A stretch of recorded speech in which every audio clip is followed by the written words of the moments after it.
Bonjour à tous, j'espère que vous allez bien en ce mois de juin un petit peu mitigé.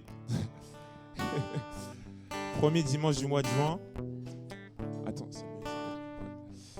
Et c'est une occasion de remettre ce mois entre les mains de Dieu, symboliquement qu'on puisse remettre ce mois entre les mains de Dieu.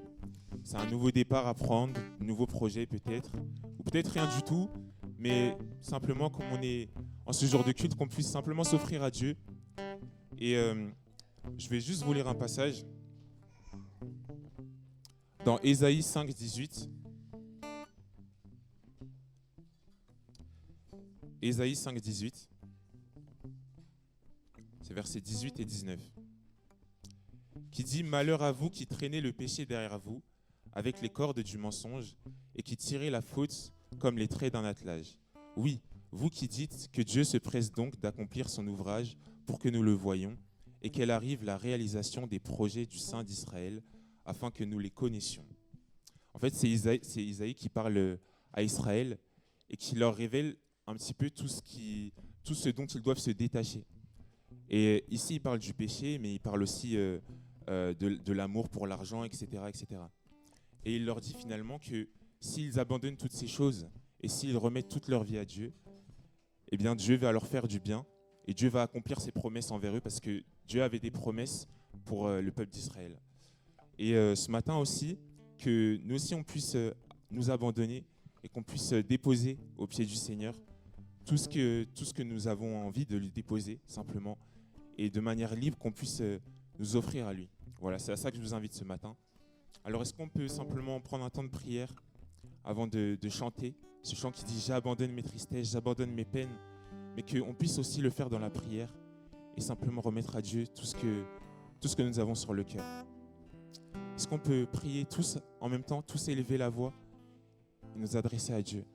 Seigneur, je te remercie pour ce nouveau mois de juin, Seigneur mon Dieu. Je veux tout remettre entre tes mains, Seigneur mon Dieu. Merci mon Dieu parce que tu es tout puissant, Seigneur. Merci parce que je sais que je peux venir vers toi, mon Dieu, parce que c'est toi qui me le permet au travers du sang de Jésus, Seigneur. Merci mon Dieu pour ce nouveau mois de juin, Seigneur. Merci parce que c'est une nouvelle occasion de prendre un nouveau départ avec toi, Seigneur. Merci Seigneur pour tous mes projets, Seigneur. Et je veux tout remettre à tes pieds, Seigneur.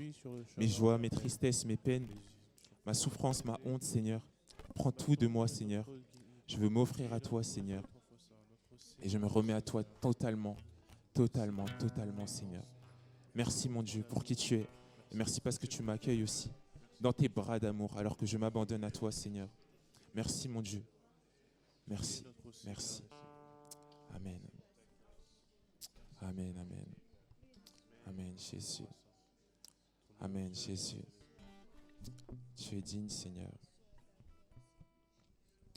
Amen, amen.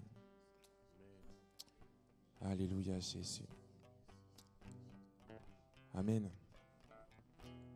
Merci, Seigneur. Est-ce que vous êtes prêts à abandonner vos tristesses ce matin? Est-ce que vous êtes prêts à accueillir la joie du Seigneur?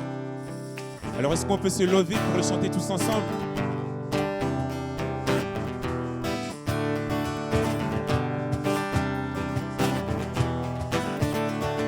Et j'abandonne mes tristesses, j'abandonne ma honte, je les laisse tomber pour la joie du Seigneur. J'abandonne mes tristesses encore. Hey. J'abandonne mes tristesses, j'abandonne ma honte, je les laisse tomber pour la joie du Seigneur. J'abandonne ma souffrance et j'abandonne ma souffrance et mes peines.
Je te remets ma vie, Seigneur, et je prie de dire oui.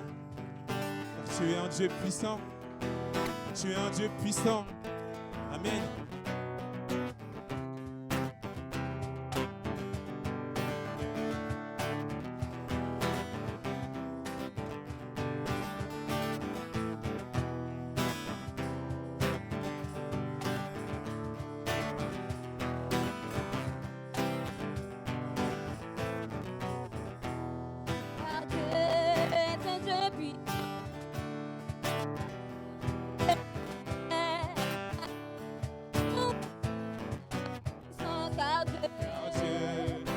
Dieu puissant,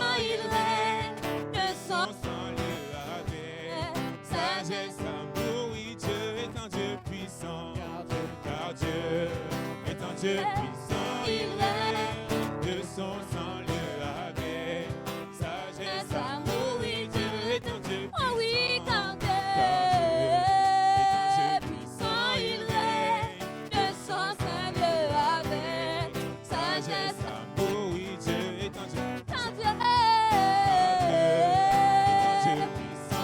règne de son sang le avec sagesse, amour, oui, Dieu est un Dieu. Car Dieu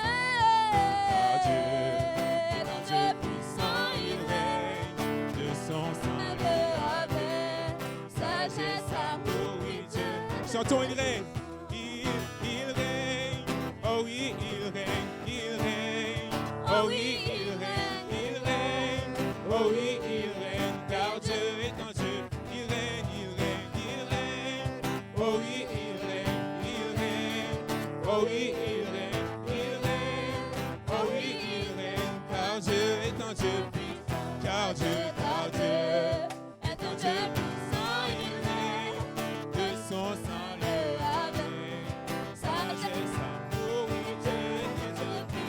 Car Dieu est un Dieu puissant, il règne de son sang le avec sagesse, amour, oui, Dieu, il règne, oh oui, oh oui, il règne, oh oui, il règne, oh oui, il règne, car Dieu est un Dieu puissant, il règne.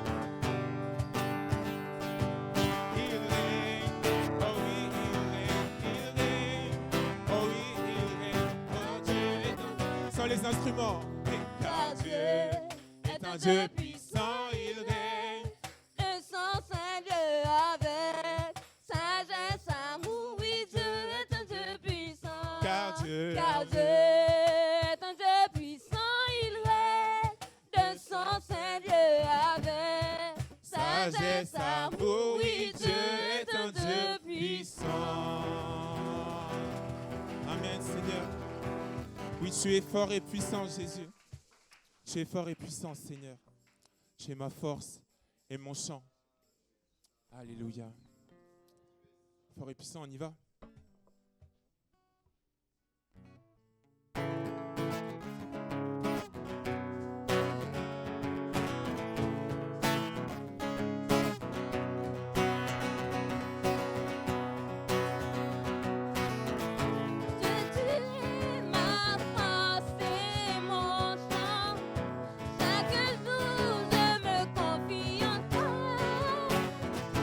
Tout puissant, mon sauveur.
séparer de ton amour manifesté en Jésus-Christ, mon sauveur règne aux cieux.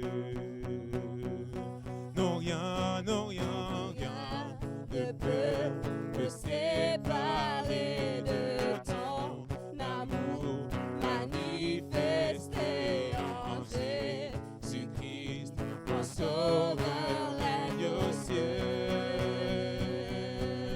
Oh non, rien ne peut me séparer de ton amour manifesté en Jésus-Christ, mon sauveur règne aux cieux.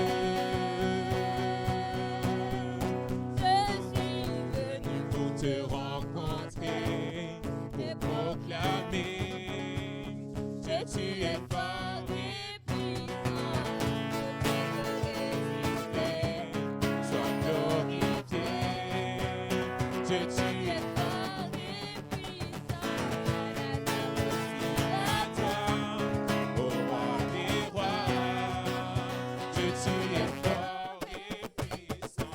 Au-dessus de tous les noms, déclarons que tu es fort et puissant. Oh, oh, que tu es fort et puissant.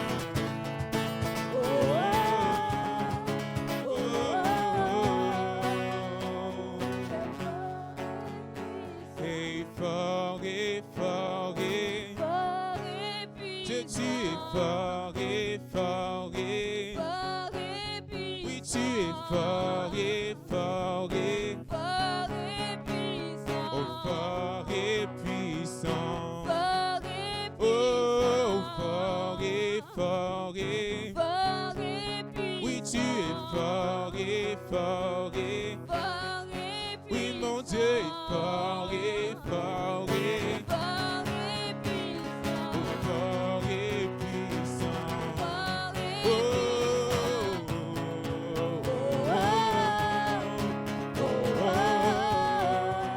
que tu es fort et puissant.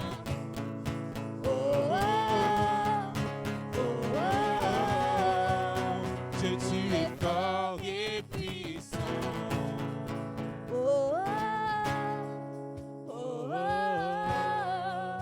Que tu es fort et puissant.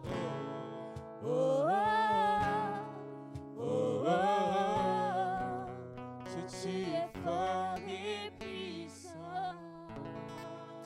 Amen, amen. Alléluia, Jésus. Toi seul est fort et puissant. Et c'est en toi que je me confie, Seigneur. C'est à toi que je remets toute ma vie, Jésus. Parce que tu es fort et puissant, Jésus. Alléluia, Seigneur.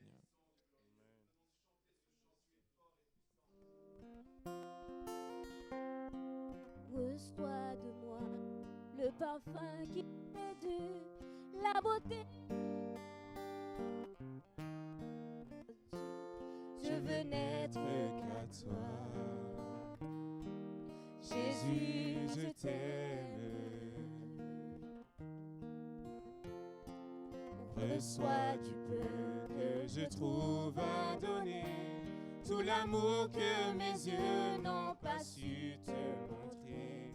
Je veux n'être qu'à toi. Jésus, je t'aime.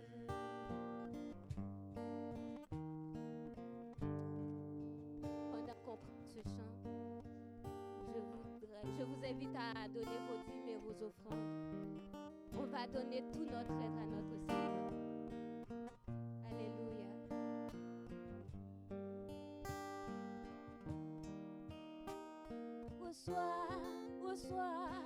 Reçois de moi le parfum qui t'est dû, la beauté de ton nom, mon âme est perdue. Je veux n'être qu'à toi. Jésus, je t'aime.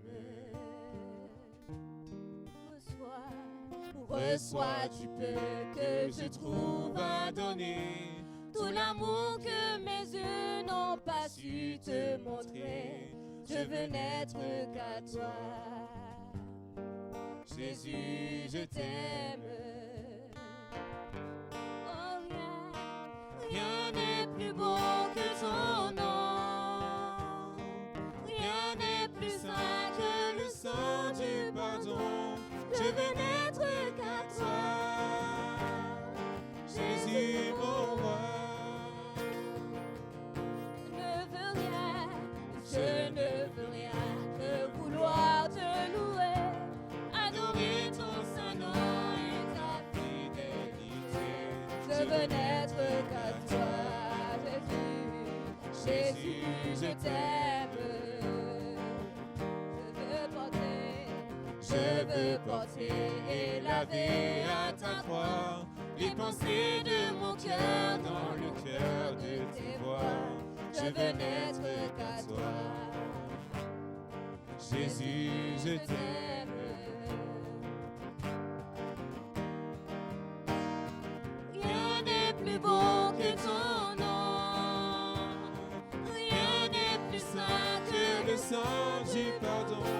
Je veux n'être qu'à toi. Jésus, mon roi.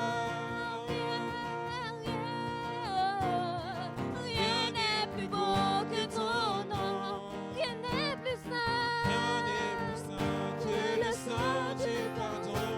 Je veux n'être qu'à toi. Jésus, mon roi. Reçois l'adoration. Reçois l'adoration.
Sur le chemin que ta vie a tracé, je marcherai chaque jour.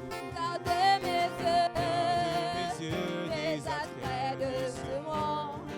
Garde-moi près de la croix, c'est le sein où mon âme est féconde. D'humilité et de joie.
Dieu est avec nous. Dieu est avec nous. Tu es le Dieu avec nous. Et tu es venu parmi nous, Seigneur. Tu es descendu de ton trône de gloire, Seigneur, pour aller te loger dans nos cœurs, Seigneur, au plus proche de notre intimité, Seigneur, au plus proche de nous, de ce que nous sommes, Seigneur. Tu es venu, Seigneur. Alors merci pour ton sacrifice. Merci, Seigneur. Nous voulons nous rappeler de ce sacrifice au travers de la Sainte Seine. Merci, mon Dieu. Je vais appeler la personne qui fait la Sainte Seine.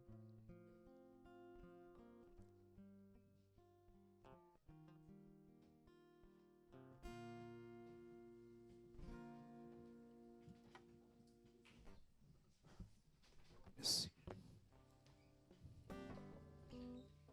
Bonjour. On va lire ce verset qui se trouve dans 1 Jean 3:1 pour introduire la Sainte Seine.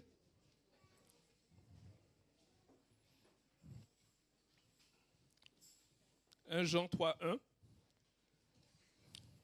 C'est bon? On va laisser les enfants partir.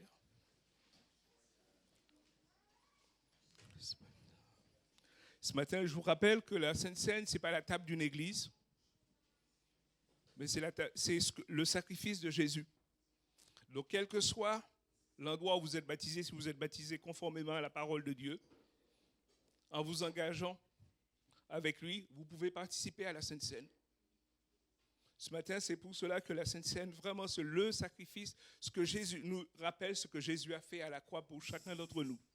Donc, sentez-vous libre, même si c'est la première fois que vous venez dans ce lieu, de prendre la Sainte Seine si vous êtes engagé avec Dieu, si vous avez accepté Jésus-Christ comme Seigneur et Sauveur de votre vie. On va lire ce texte qui nous dit « Voyez de quel amour le Père nous a témoigné pour que nous soyons appelés enfants de Dieu. Et nous le sommes, si le monde ne nous connaît pas, c'est qu'il ne le connaît pas, qu'il ne l'a pas connu. » Et au verset 3, il nous est dit « Quiconque a cette espérance en lui se purifie comme lui-même est pur. » C'est Jésus. « Quiconque pêche transgresse la loi, et le péché est la transgression de la loi. Or, vous le savez, Jésus a paru pour ôter le péché, et il n'y a point en lui de péché. » Ce matin, après avoir lu ce verset, j'aimerais vous inviter pendant quelques instants, dans le silence, à s'examiner soi-même, pas examiner son voisin, mais soi-même, devant Dieu. Pendant un petit temps dans le silence, et on se met devant Dieu, ça se passe entre nous et Dieu, entre toi et Dieu. Examine ton cœur et après on va se lever pour prendre la Sainte Seine ensemble.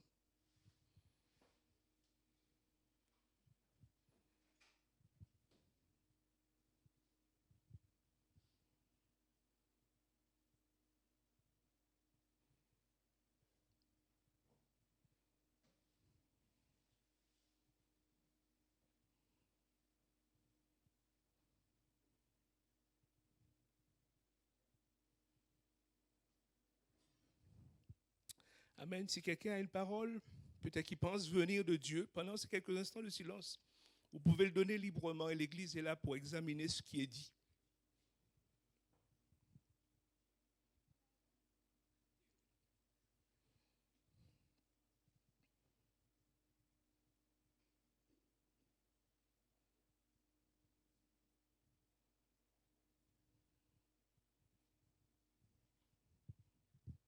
Amen. On va se lever pour prendre la Sainte Seine ensemble et je vais appeler Lynn. Je l'ai vu là, Lynn, pour faire le partage de la Sainte Seine avec moi ce matin. Je lui ai demandé de prier pour ces éléments. On va prendre le pain chacun et on va attendre ensemble pour élever la coupe ensemble. C'est bon? On peut se lever. Celles qui participent à la Sainte Seine. Et je rappelle, ce n'est pas la table d'une église. Si vous êtes là pour la première fois dans cette église, mais vous êtes engagé avec Jésus, vous pouvez prendre la Sainte Seine. Tu peux prier pour le pain et le vin. Alors, merci Seigneur pour ton corps à la croix. Merci pour ce sacrifice que tu as fait pour chacun de nous aujourd'hui, Seigneur mon Dieu. Et merci aussi pour ton sang, merci pour le pardon de nos péchés, Seigneur. Merci parce que toi seul as tout accompli à la croix. Merci pour ce sacrifice énorme que tu fais chaque jour que nous revenons à chaque fois vers toi, Seigneur mon Dieu. Alors voilà, je te dis tout simplement merci, que je t'aime de tout mon cœur. Amen. Amen. Je vais passer avec le pain, Eline va passer avec le vin, et on va distribuer ces éléments. Mais pendant ces moments, vous pouvez élever la voix ensemble et dire merci à Dieu pour tout ce qu'il a fait pour vous. Là, le dimanche matin, on est ensemble pas simplement pour vous recevoir, mais pour adorer celui qui a tout accompli à la croix pour chacun d'entre nous. Ne serait-ce que merci, lui dire un merci. Ce matin, nous sommes là pour lui. Et pas pour nous, mais pour lui.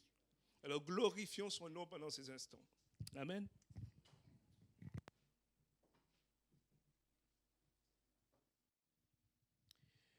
Merci Seigneur pour ta présence et pour toute ta générosité au quotidien, celle que nous réalisons, celle que nous ne réalisons pas. Tout nous vient de toi, Seigneur, et nous ne pouvons t'offrir que ce que tu nous as donné. Alors Seigneur, la simple vie, Seigneur, tout, le vêtement, la nourriture, la famille, la santé, le travail, tout, les amis, cette église, tout, absolument tout nous vient de toi. Et nous voulons le réaliser, Seigneur, que chaque chose est une grâce de toi, Seigneur, et que tu es derrière tout ce qui est bon, tout ce qui est agréable, tout ce qui est parfait vient de toi. Alors merci Seigneur pour ce beau culte que nous passons ensemble. Et il est beau parce qu'il est pour toi. Il est beau parce que tu es là. Alors merci Seigneur pour la présence de chacun d'entre nous. Tu connais les besoins aussi. Si quelqu'un a besoin d'encouragement ce matin, tu es là pour lui donner. Si quelqu'un a besoin de guérison, Seigneur, ce matin tu guéris. Si quelqu'un a besoin de restauration, de délivrance, Seigneur, tu délivres. Si quelqu'un a besoin d'une direction dans sa vie, d'une nouvelle ouverture dans sa vie, Seigneur, tu es celui qui ouvre les portes. Si quelqu'un, au contraire, prend une mauvaise voie, tu es celui qui ferme les portes pour qu'il ne s'égare pas et qu'il ne se perde pas. Alors merci Seigneur parce que tu es le Dieu de la vie. Alors merci parce que tu nous permets d'être là ce matin, nous qui sommes présents, ceux qui sont connectés sur YouTube. À toi toute gloire, au nom du Père, du Fils et du Saint-Esprit. Amen. Amen. Nous avons un grand Dieu. Amen. Nous avons un grand Dieu. Gloire à Dieu. Est-ce que tu peux te tourner vers ton voisin, s'il te plaît, et lui dire « Tu as bien fait de venir ce matin ».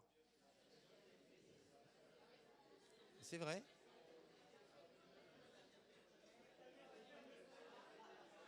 Je vous vois. Dites-le vraiment. C'est vraiment vrai. Écoute, toi aussi, Daniel. Tout à l'heure, je me disais, quand je pense qu'il y a des gens qui ne sont pas là ce matin, je les plains. Bon, s'ils sont dans une autre église, merci Seigneur. S'ils ne sont pas dans une église, dommage. Et s'ils sont de cette église et qu'ils sont restés chez eux, dommage. Dommage pourquoi ? Parce qu'on est bénis ensemble, à chaque fois. Et en plus, moi, je vois une exposition photo dans cette église extraordinaire. Est-ce qu'on peut remercier Nadège pour tout son travail ? Merci Nadège.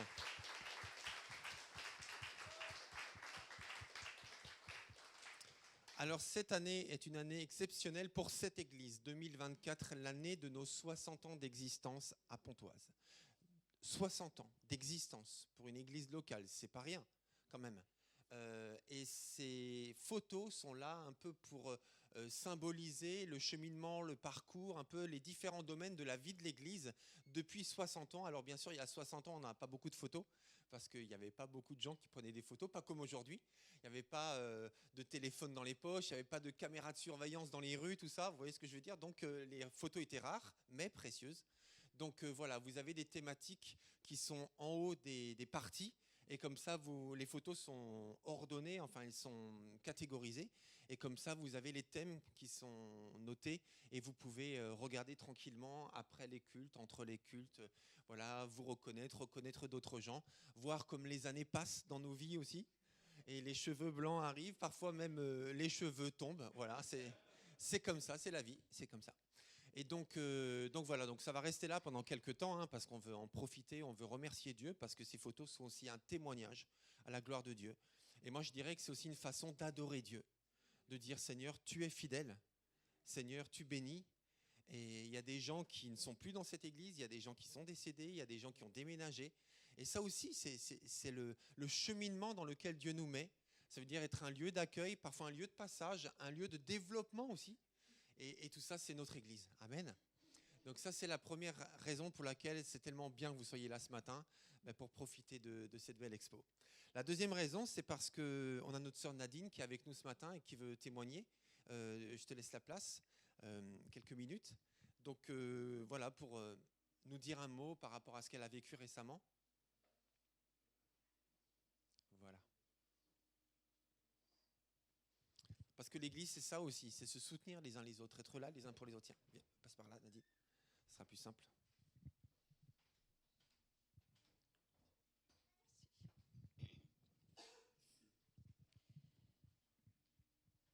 Je voulais remercier l'Église, toute l'Église, pour vos messages de soutien, d'encouragement, de gentillesse suite au décès de mon frère. Ma famille charnelle, elle diminue, mais elle augmente avec vous. Alors merci encore à vous tous. Merci Nadine, merci. Merci beaucoup. Nous avons été plusieurs de l'Église à être présents aux obsèques du frère de Nadine cette semaine et nous avons prié pour toi, nous continuons à prier pour toi Nadine, pour toute ta famille. Donc l'Église c'est ça aussi. On a notre sœur Amanda qui est là aussi, on est avec toi Amanda, amen. On est ensemble, on est une famille avec tes 2 enfants. Vous avez été là hier, très impliqués aussi pour cette kermesse. Voilà, Mathilde nous dira un mot tout à l'heure ou quelqu'un d'autre de l'éveil à la foi. Mais on est une famille, on est ensemble, on passe les moments difficiles et on continue à avancer avec l'aide de Dieu. Amen. Nous avons un bon Dieu. Une autre raison pour laquelle c'est bon que nous soyons là ce matin, parce qu'on a notre frère, le pasteur Nono. Viens mon frère Nono, viens nous saluer. Voilà. Alors certains le connaissent, d'autres ne le connaissent pas. Alors Nono, c'est un vieux frère. Quand je dis vieux, c'est pas l'âge. C'est pas l'âge, c'est pas ce que je voulais dire. Quand je dis vieux, c'est un frère de longue date. Voilà, on est amis depuis longtemps, Nono. Et Nono, on s'est rencontrés une fois, je me rappelle très bien quand il était venu nous rendre visite la première fois. On avait discuté devant l'église. Et puis, il est pasteur de Vie et Lumière parmi les gens du voyage. Donc, voilà, plusieurs le connaissent, d'autres le découvrent. Et il a aussi un ministère en Bulgarie. Et je sais que tu es revenu il n'y a pas longtemps. Donc, voilà, Nono, je te laisse la parole. Tu peux nous saluer l'église et peut-être donner quelques mots de témoignage de ton voyage en Bulgarie. Tiens. Voilà. Je vous salue dans le nom du Seigneur. Et puis, je m'en doutais qu'il allait m'appeler. Alors, je vous salue dans le nom du Seigneur, une fois de plus. C'est vrai que, alors j'ai écouté ce qui s'est passé, c'est vrai que il y a une phrase qui me revient souvent, alors je vais vous le dire en romanesque. Alors, je vais vous le traduire. Le Saint-Esprit dit à mon esprit que nous sommes un, une seule famille. Alors, on le dit ici, on le dit partout. Je suis missionnaire en Bulgarie, ça va faire 21 ans. Et là-bas, comme ici, on a eu des soucis. On a soigné un pasteur pendant ce temps. Et là, au mois de novembre, il est parti. On l'a soigné pendant 16 à 17 ans. Et puis, au mois de novembre, le problème est arrivé. Il a fallu qu'on aille là-bas en catastrophe. Et puis, quand on est arrivé là-bas, c'était un peu compliqué. J'ai dormi, en 2 jours, j'ai dormi 1h30. J'ai passé toute la nuit à l'aéroport de Vienne. Bon, enfin, c'est pas grave. Le principal, c'est qu'on a été présent et puis qu'on a honoré Alors, comme j'ai dit, je viens pas voir un copain, je viens voir mon frère. Et puis, ça a fait un bouleversement dans le pays là-bas. Il y a des églises qui veulent se rattacher à nous parce que le pasteur qui était avec nous, il leur expliquait, il dit, mais qui va faire 3000 km pour faire un enterrement? Il y a des personnes qui étaient autour là-bas à 70 km, qui n'y ont pas été. Peu importe, vous savez, des fois, il y a les circonstances de cette vie.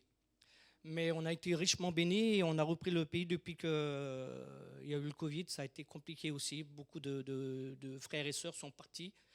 Et ça a été un peu compliqué à reprendre le pays. Mais ça fait 21 ans qu'on y va. Et puis avant de venir ici, on a vu donc la famille du pasteur qui était parti. On a vu son beau-père aussi, qui était aussi un pasteur. Et on a vu son gendre. Et puis, on leur a parlé. Et puis, le gendre, vous savez ce qu'il a dit? Il dit, mais j'ai grandi dans l'œuvre. J'ai grandi dans la mission. J'ai grandi dans la doctrine. Et c'est ça qui est important. Le témoignage suit. Et puis, ça fait qu'aujourd'hui, on a eu des guérisons, il y a eu des baptêmes. On doit y retourner au début juillet pour encore des baptêmes. Merci Seigneur. Hein, on en parlait tout à l'heure avec le frère. Guérison, c'est beau. Au mois de mars, on y a été, il y a eu 13 guérisons. Après, on est retourné, il y a eu 5. Dans un culte, un samedi soir, il y a eu 4 malades, il y a eu 5 guérisons.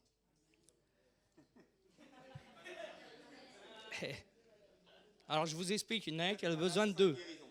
Oui, parce qu'il avait besoin de deux choses. Il a été guéri, il a eu les 2. Il est privilégié. Et là, dernièrement, alors, il y a des choses qui nous touchent. Et j'arrêterai là-dessus, je ne veux pas être trop long. Il y a un petit enfant, il avait 6-7 ans, il était muet de naissance. Et on a prié pour lui. Et la première chose qu'il a dit, c'est « Maman ». Et sa mère l'a prié, elle est repartie en pleurant. Et nous, on était bénis. On a fait une autre réunion, et là, il y a une petite de 6-7 ans qui est venue aussi. Alors, teint mat, les cheveux noirs, une belle petite enfant. Et puis, dans l'église nous, on a là, en face, à, on va dire 20, 30 mètres, 40 mètres, il y a des cités tout cassées, délabrées, des poubelles dans tous les côtés. Et puis, en passant, j'avais vu un homme en train de dormir dans les poubelles. Et puis, cet enfant, c'était son père. Cet enfant est venu, puis elle a demandé de l'aide à l'église. Elle n'a pas voulu qu'on prie pour elle, mais écoutez ce qu'elle a demandé. Elle disait, mon père, il dort dans les poubelles, il est drogué, alcoolique. Et ça nous a touchés. Et puis, on a prié pour cet enfant. Et vous savez quelle était ma prière? Le Seigneur touche son cœur, qu'il ne voie pas son père indigne, qu'il ne voie pas un drogué, qu'il ne voie pas un alcoolique, mais qu'il voie une âme qui souffre. Et c'était ça, en réalité, qu'elle avait besoin. Qu'on prie pour cet enfant, que Dieu lui donne la force à prier pour son père, parce que bon, sa mère, je ne sais pas si elle l'avait encore. Mais c'est ça, qu'on voie les yeux différemment. Ceux qui sont dans le monde et puis qui souffrent, et ben qu'on les voie différemment, qu'on voie des âmes qu'ils ont besoin. Voilà, que Dieu vous bénisse. Ça m'a fait plaisir aussi de venir. Et puis, à l'occasion, je repasserai, il n'y a pas de souci. Que Dieu vous bénisse, frères et sœurs. Gloire à Dieu. Merci Seigneur. Salue bien l'église, l'église que tu fréquentes, dans laquelle tu as ton ministère, et les églises dans lesquelles tu as ton ministère, salue-les bien. Au nom de notre église, amen. Ok, écoutez, chaque dimanche, nous avons notre sœur Brigitte qui anime un groupe de nous, en fait, hein, tout le monde en fait partie, pour apprendre par cœur la parole de Dieu. C'est tellement important de connaître par cœur la parole de Dieu. Un petit bout, un grand bout, mais de connaître la parole pour qu'on puisse y penser, la citer, prier avec la parole immédiatement quand il y en a besoin, sans forcément l'ouvrir quand on ne l'a pas sur soi. Et ce matin, nous avons Amélie qui nous a préparé un texte, donc je t'invite à venir me rejoindre. Et je crois qu'il y a Brigitte aussi. Hein. Joël ? Amélie, Joël. Ok. Et Brigitte. Très bien. Eh bien, venez les amis.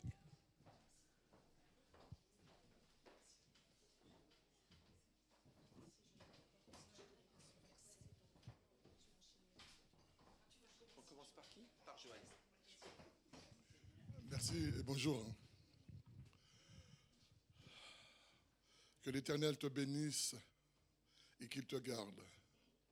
Que l'Éternel fasse luire sa face sur toi et t'accorde sa grâce. Que l'Éternel tourne sa face vers toi et te donne la paix. Nombre 6, versets 24, 25 et 26. Voilà.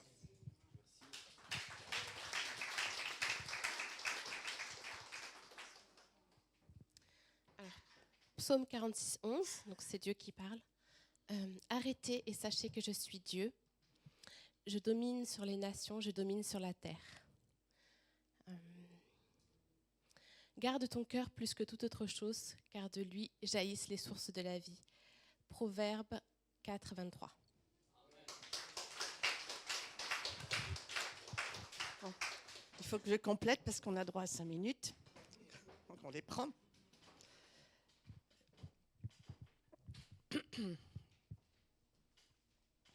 Shema Israël, Adonai Eloheinu, Adonai Erad. Tu aimeras le Seigneur ton Dieu de toute ton âme, de tout ton cœur, de toute ta force. Les commandements que je te donne aujourd'hui seront sur ton cœur. tu les répéteras quand tu seras chez toi. Quand tu seras en voyage, tu les répéteras à tes enfants. Tu les répéteras quand tu te coucheras, quand tu te lèveras. Tu les mettras comme un signe sur tes mains, comme un signe entre tes yeux. C'est le Shema que disent tous les Juifs plusieurs fois par jour. Deutéronome 6,4. Merci. En fait, quand on applaudit, on vous applaudit vous parce que vous avez appris par cœur la parole de Dieu et on vous encourage. Et quand on applaudit aussi la parole de Dieu. Parce que Dieu nous parle et nous donne sa parole et elle est tellement belle. Donc merci Seigneur.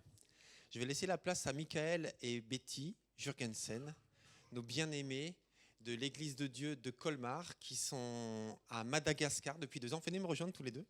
Alors la plupart d'entre vous, vous les connaissez. Ils étaient chez nous il y a environ 1 an.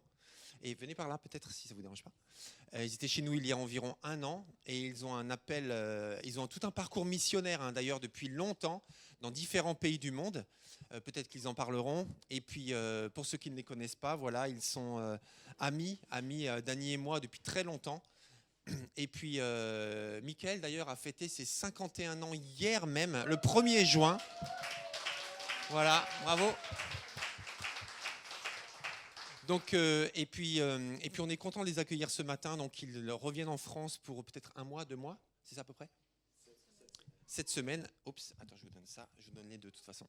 Et voilà, donc ils font une tournée aussi pour informer les églises, qu'on puisse aussi être sensible à la mission à Madagascar, et puis qu'on puisse prier pour eux, et aussi qu'on puisse, enfin c'est pas leur demande, mais moi je le fais, qu'on puisse aussi les soutenir financièrement.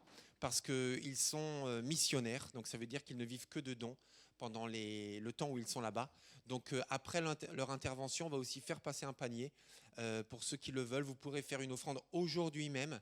Et il y aura aussi des coupons que vous pourrez ramener chez vous. Pour ceux qui le veulent, vous pouvez même vous engager sur la durée par un don du montant que vous choisissez, pour la durée que vous choisissez.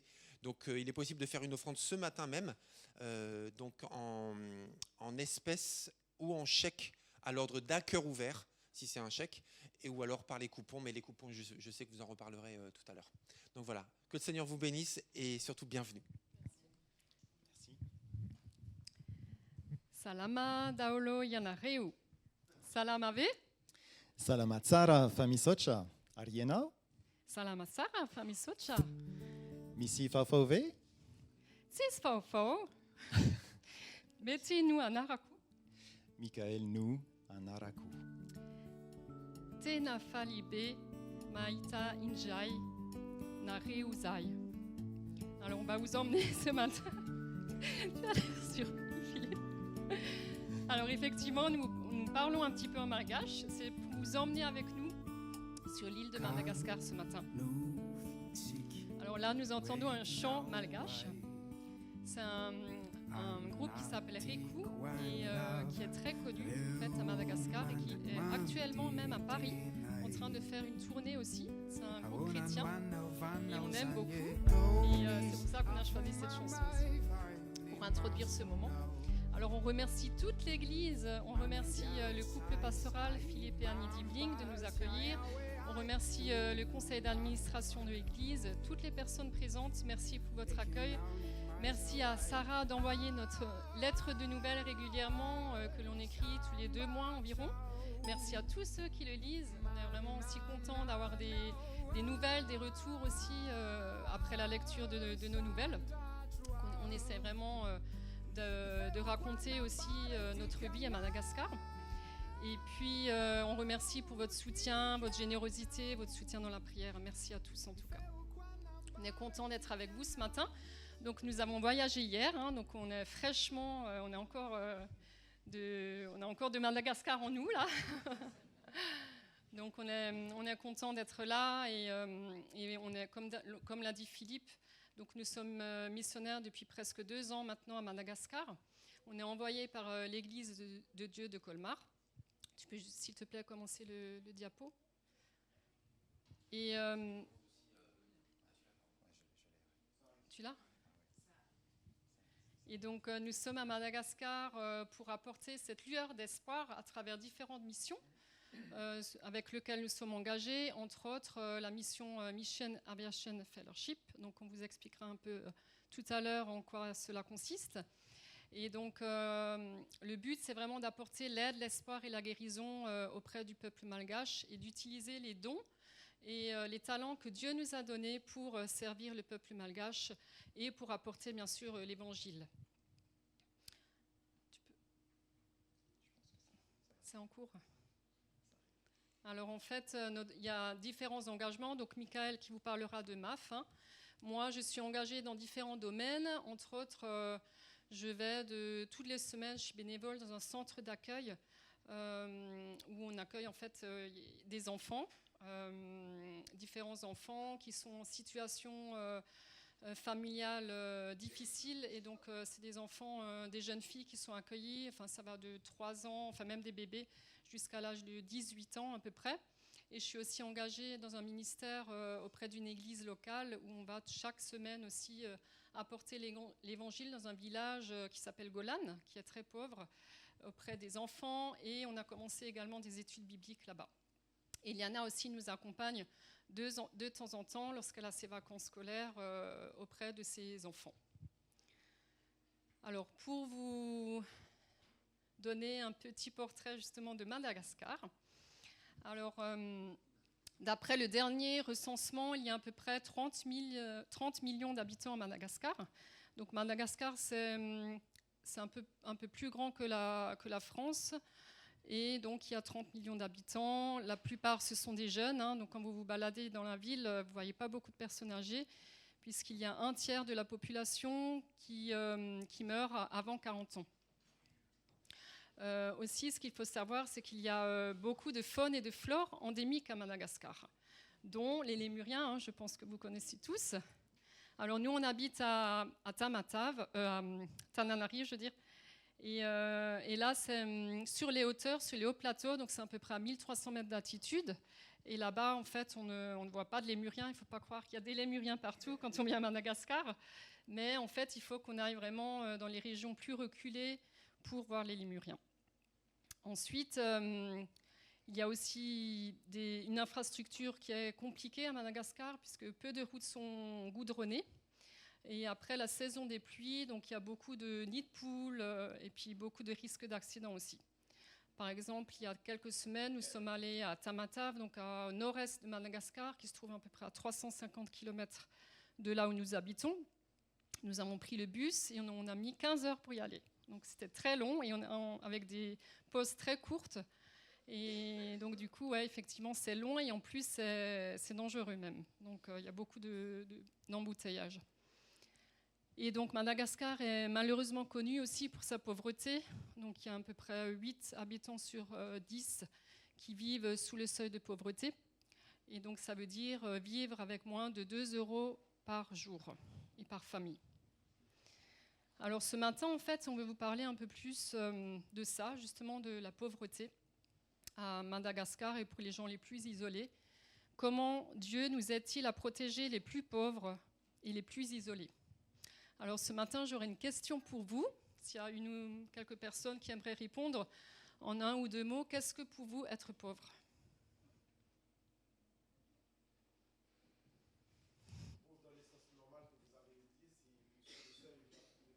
Oui.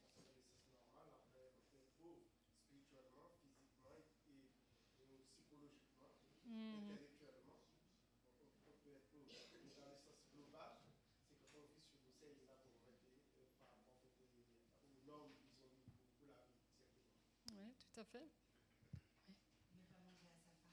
Oui, ouais, entre autres. Oui, tout ça, effectivement, ça fait partie de la pauvreté. Et alors, ce qu'on découvre à Madagascar, c'est que l'un des problèmes majeurs posés par la pauvreté, c'est la situation de vulnérabilité. Car les personnes les plus pauvres, en fait, c'est des personnes vulnérables. Elles sont plus facilement exposées à la faim et aux maladies. Et donc, elles sont plus facilement une proie aussi pour les prédateurs, prêts à tout pour profiter et abuser de ces personnes vulnérables. Et c'est vrai, on remarque qu'il y a beaucoup d'abus. Il y a des abus psychologiques, il y a des abus physiques, des abus émotionnels, des abus sexuels, aussi de l'exploitation sexuelle, surtout parmi les enfants. De l'abus financier aussi, lorsqu'une personne exploite la situation financière de l'autre et veut profiter pour son propre intérêt. Et il y a aussi malheureusement de l'abus spirituel, il y a beaucoup d'abus. Et c'est vrai que naturellement, ces fléaux, ils touchent aussi les cultures et les différentes classes sociales également. Mais le plus souvent, ce sont les pauvres qui sont touchés par ça.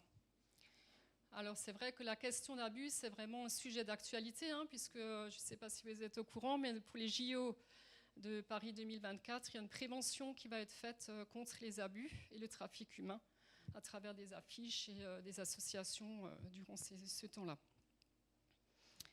Alors en fait, les personnes justement les plus vulnérables, elles ne peuvent pas se protéger elles-mêmes, parce qu'elles sont vulnérables justement. Et cette situation d'impunité les enfonce d'autant plus dans leur vulnérabilité. Alors, le prendre soin des plus pauvres, ce n'est pas simplement leur donner à manger, de l'eau ou de quoi se soigner, mais c'est aussi les protéger contre la malveillance justement des personnes en leur apportant l'espérance à travers l'Évangile. Donc c'est pour ça qu'on est là-bas aussi. Et je vais laisser Michael continuer.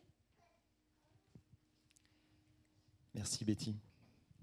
Je crois que c'était une belle introduction sur... je vais juste essayer de... Voilà. Sur une courte méditation que j'aimerais vous partager ce matin.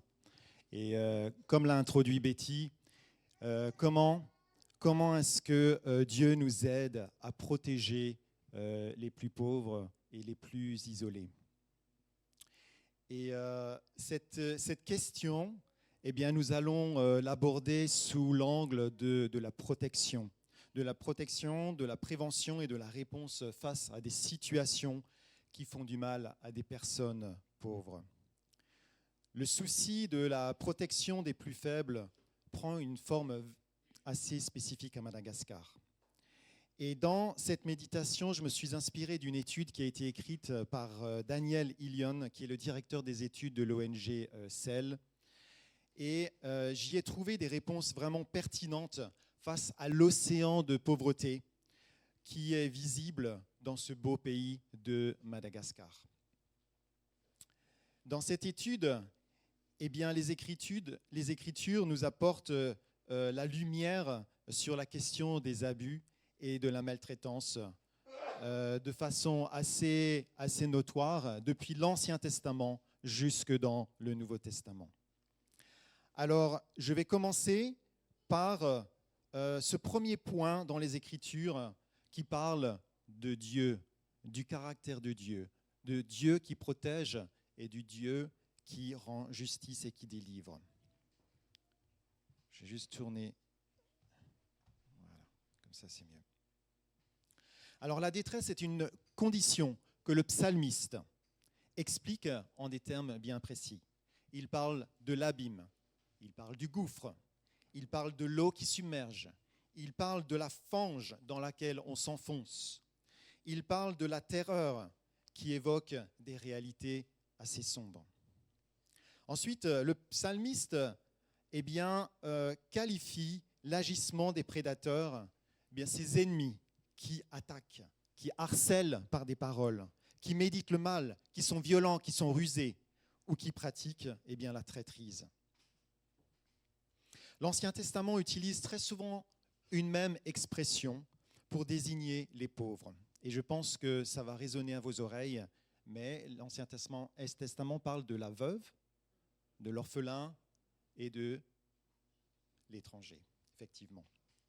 Le théologien Vinod Ramanjandra qui écrit que cette expression désigne ces personnes au sein d'Israël qui n'avaient pas de protection naturelle à l'intérieur de la communauté. Elle devient, cette expression, ainsi un raccourci pour tous ceux qui sont faibles et vulnérables. Les marginalisés de la société, qui sont les plus susceptibles d'être acculés au pied du mur quand les choses deviennent difficiles. Dans le livre de Job, le chapitre 24 décrit de façon saisissante les injustices dont les pauvres sont victimes. L'exemple qui me frappe le plus est celui des bornes déplacées. Alors je m'explique. C'est le fait d'élargir les limites de sa propriété de façon illégale aux dépens du voisin qui n'a pas les moyens de se défendre. Et vous savez quoi ? À Madagascar, c'est chose très courante. Il y a quelques semaines, j'ai entendu un ami qui a parlé justement de ces personnes qui se lèvent la nuit pour déplacer les bornes de leur propriété afin de les élargir, et ça, évidemment, de façon illégale. L'autre exemple est celui des personnes qui ont un travail harassant, au service d'un patron tyrannique et méchant, mais qui ne peuvent pas en vivre dignement. Ces exemples illustrent la réalité, les mauvais traitements que l'on qualifie d'exploitation et d'oppression dont la réalité est si écrasante, à l'époque de Job. À Madagascar, cette réalité s'entend et se ressent à l'échelle de l'individu, de la famille, de la communauté et même à l'échelle nationale. Je dirais même que le peuple malgache est un peuple résilient, mais prisonnier d'un pouvoir démocratique dysfonctionnel. Alors maintenant vient une question assez redoutable que l'on peut se poser en tant qu'Église ou en tant que chrétien même. Si Dieu protège vraiment, pourquoi y a-t-il tant d'abus?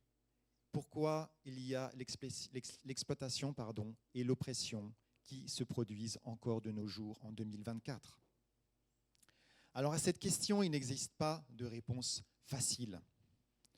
Mais les Écritures nous apportent une première réponse qui se trouve dans le caractère de Dieu.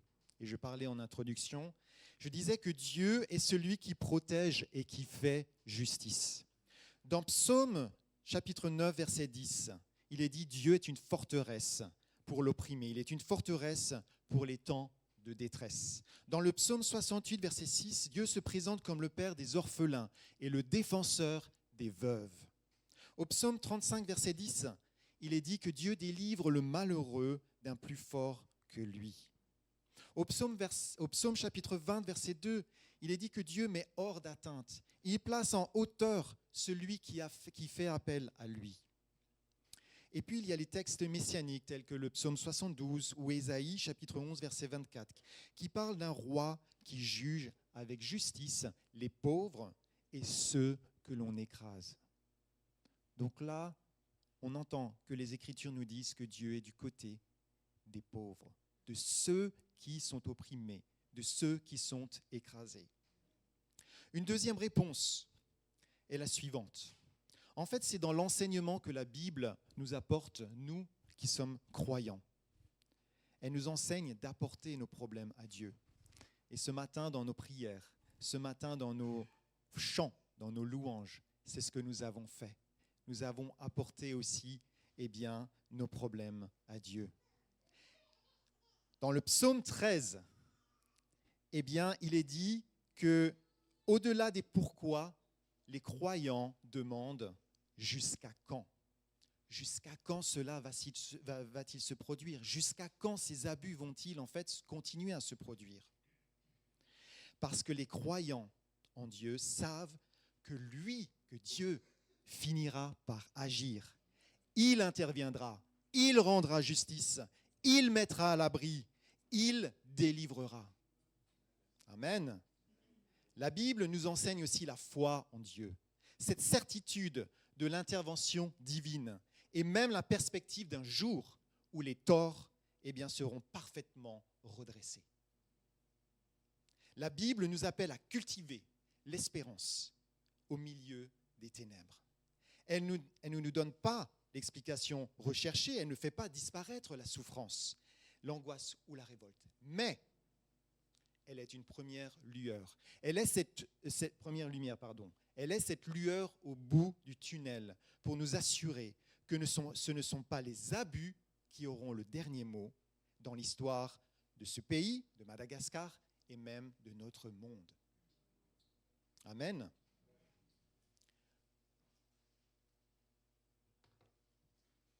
Alors, le caractère de Dieu qui protège et qui rend justice nous amène aussi à notre responsabilité face aux abus et à la maltraitance. Qu'est-ce que Dieu demande de nous en tant que chrétiens? Qu'est-ce que Dieu demande de l'Église? Eh bien, dans l'Ancien Testament, la Bible enseigne un comportement à adopter à l'égard des personnes vulnérables. Les prophètes invitent le peuple à la repentance pour cesser de faire le mal et protéger la veuve, l'orphelin et l'étranger. La loi de Moïse inculque à son lecteur le principe de dignité humaine. Les livres de l'Exode, le Lévitique et le Deutéronome expliquent de nombreuses lois qui instruisent chaque individu à s'approprier la responsabilité de protéger. En l'occurrence, celle des autorités politiques et des autorités judiciaires qui sont appelées à rendre justice. Le livre de la Genèse évoque même l'existence d'une dignité inaliénable dans les 10 commandements, avec laquelle chaque être humain est créé, l'interdiction du meurtre. Alors oui, chacun est appelé à pratiquer la justice et à se soucier de ceux qui sont opprimés. Et cela commence même au sein des familles. Alors je termine cette courte méditation. Et si vous voulez en savoir plus, je peux vous donner les références aussi de cette étude, parce qu'elle est vraiment elle apporte vraiment des éclaircissements sur la manière dont l'Église et dont les chrétiens peuvent être soutenus par Dieu pour répondre à cette question de l'abus. Mais dans ce contexte, et dans notre contexte, puisqu'on va parler de plus en plus de Madagascar, eh bien, le message de la Bible résonne comme une espérance au milieu des ténèbres. Le sujet des abus est particulièrement lourd, sombre et terrible. Lorsque Betty et moi, nous sommes à Madagascar, parfois nous sommes découragés au point de nous laisser contempler comme ce pays comme des champs de ruines sans espoir de reconstruction. Combien de fois j'entends dire dans mon travail, dans mes conversations avec les gens autour de moi, faute de solution, mais ici c'est Madagascar. S'il n'y a pas de solution, c'est parce que c'est comme ça, depuis des années, depuis des décennies, depuis même des siècles. Ça ne change pas. Mais la vision de la Bible est autre. Elle nous pousse à réagir, à dire non. Elle nous enseigne à dire que le mal subi, mais aussi commis, ne représente jamais le dernier mot sur la situation. Et vous savez pourquoi ? Parce que le dernier mot appartient toujours à Dieu. N'est-ce pas ? Pensez simplement à l'histoire, au dénouement de l'histoire de Joseph. Pensez au message de la croix, Jésus-Christ qui est ressuscité et qui est mort pour nos péchés, qui a apporté le salut pour tous les hommes de la terre. Oui, il y a une espérance face aux abus. Et j'aimerais terminer en citant ce verset de Paul que j'aime tellement, qui est dans Romains chapitre 1, verset 16, et qui dit « Car je n'ai point honte de l'Évangile. C'est la puissance de Dieu par laquelle il sauve tous ceux qui croient, les Juifs en premier lieu et aussi les non-Juifs. » Voilà. Je vais maintenant passer la parole à Betty qui va vous donner une illustration de ce que je viens de vous exposer. C'était court, il y a beaucoup plus à dire, mais je crois que l'essentiel a été dit. Pour le moment, si vous voulez plus, eh bien, je peux vous donner les références, évidemment.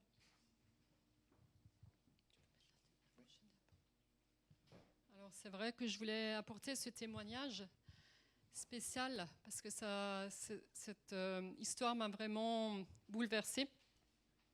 Alors, la photo que vous voyez, c'est Mamie qui a 13 ans. Elle a accouché en décembre 2023.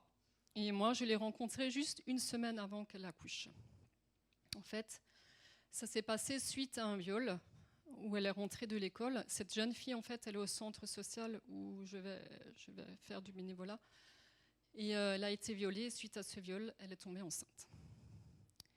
Et quand elle a découvert, en fait, qu'elle était enceinte, elle a décidé de garder cet enfant et de faire face à cet imprévu avec vraiment beaucoup de courage. Ça ne l'a pas empêchée de pleurer. Elle a pleuré tous les jours parce qu'elle était entourée par les éducatrices du centre, ainsi que les jeunes filles aussi qui l'accompagnaient. Elle était très, très triste. Malgré cela, donc elle a accouché. Et moi, j'ai décidé en fait de venir la voir toutes les semaines, de prier avec elle, de l'encourager. Comme je suis infirmière puéricultrice, j'ai utilisé aussi mes dons justement pour mes connaissances pour l'accompagner dans l'allaitement. Je lui ai apporté aussi de quoi manger pour qu'elle ait une alimentation diversifiée, pour qu'elle puisse allaiter correctement son enfant, reprendre des forces. Et aussi, on passait toujours un moment ensemble, c'était assez exceptionnel. Et à chaque fois, je me disais, c'est incroyable, elle a le même âge que ma fille, mais elle était tellement déjà mature.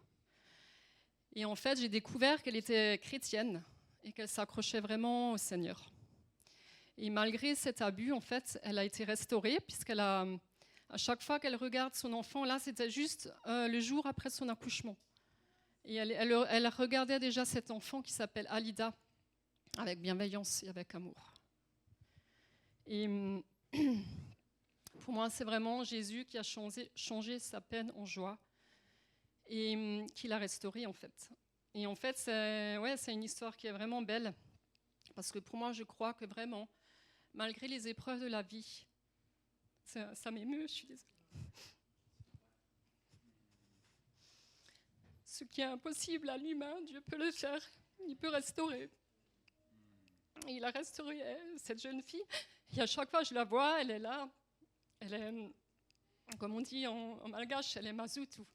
Elle est tout le temps en train de faire quelque chose, elle n'est pas paresseuse, elle est active.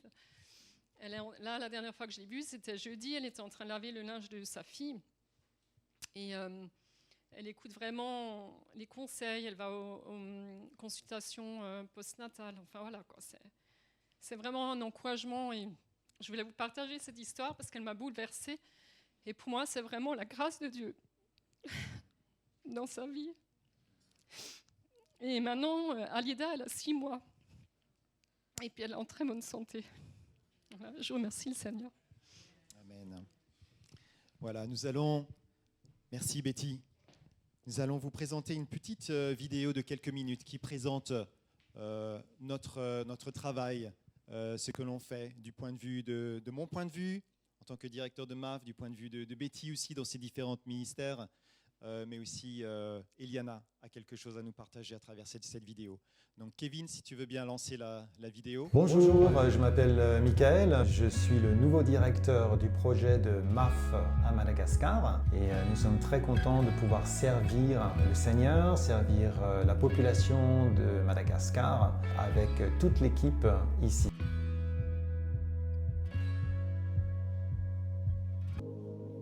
L'île est grande par sa superficie. Elle est égale à celle de la France et de la Belgique réunies. 20% des infrastructures routières sont goudronnées, mais l'ensemble est en très mauvais état faute d'entretien. C'est un obstacle majeur pour les organisations qui travaillent pour le développement des régions. C'est la raison pour laquelle MAF est présent depuis 34 ans pour transporter, grâce à nos 3 avions, nos partenaires à travers tout le pays. La liste de nos partenaires comporte des organisations internationales actives dans le secteur du développement rural, mais surtout des organisations missionnaires partageant le message de l'Évangile par l'évangélisation, la traduction de la Bible, la formation, la protection de l'environnement et les soins médicaux auprès des populations isolées dans les régions.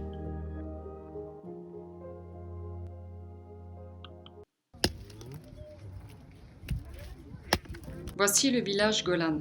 Chaque semaine, c'est une joie de venir à la rencontre de ces familles qui vivent à côté de la décharge. Avec une équipe de l'église La Porte, nous partageons l'évangile grâce à des histoires, des jeux, des animations, des chants et des danses. Des études bibliques sont proposées à 3 groupes d'adultes différents. Ces femmes ont beaucoup d'intérêt, sont curieuses, posent des questions et sont touchées par l'amour de Dieu dans leur vie. Maintenant, je vous emmène au centre social Akani Abuku. Je suis bénévole 1 fois par semaine et accompagne l'infirmier dans ses responsabilités. Suite à mes observations, j'ai proposé plusieurs formations telles que le lavage des mains ou le brossage des dents pour les enfants. En tant qu'infirmière puéricultrice, je peux également accompagner des jeunes filles mères et des bébés abandonnés. J'apporte des soins infirmiers aux enfants, comme pour cette jeune fille qui s'appelle Tina. La guérison de sa plaie ouverte depuis de nombreuses années est un véritable miracle. Maintenant, elle marche sans aide et peut s'engager dans une formation professionnelle. Elle est très reconnaissante de par mon soutien et à plusieurs reprises m'a écrit des lettres de remerciement.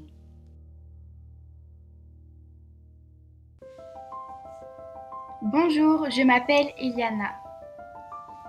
Chaque matin de la semaine, je me lève tôt pour aller à l'école. Je prends le bus qui mettra 1 heure pour arriver au lycée français. L'établissement accueille 1600 élèves dont 200 sont internes. Les élèves viennent de la 6e jusqu'à la terminale. Le lycée français accueille des élèves malgaches et internationaux. Pendant mes vacances, il m'arrive d'accompagner ma maman au village Golan. Les enfants sont très contents lorsque je viens leur rendre visite. J'aime voir la joie sur leur visage lorsque nous chantons et dansons ensemble. À l'église La Porte, je chante parfois avec le groupe de louanges. Et mes amis de l'église sont très sympathiques. Pour des occasions spéciales, je danse avec mon amie Gladys. Ensemble, apportons l'aide, l'espoir et la guérison.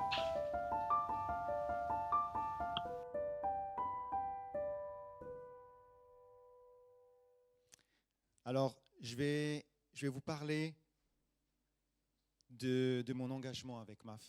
Je pense que la vidéo vous a présenté déjà quelques séquences, mais je pense que pour répondre à ces questions d'abus, de maltraitance et de souffrance et d'injustice sociale dans les régions, à Madagascar, vous avez vu que ces images d'infrastructures nous montrent dans quel état les routes ou les pistes sont, et il est quasiment impossible en saison des pluies de rejoindre certaines régions.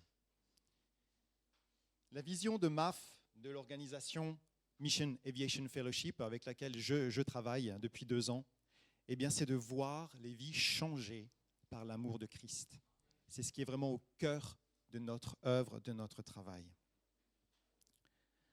Alors, au sein de MAF, quel est, je l'ai dit, mon rôle est celui de directeur, c'est de diriger en fait une équipe, celle que vous voyez sur la photo du haut, une équipe de 20 personnels malgaches et puis de 4 familles expatriées.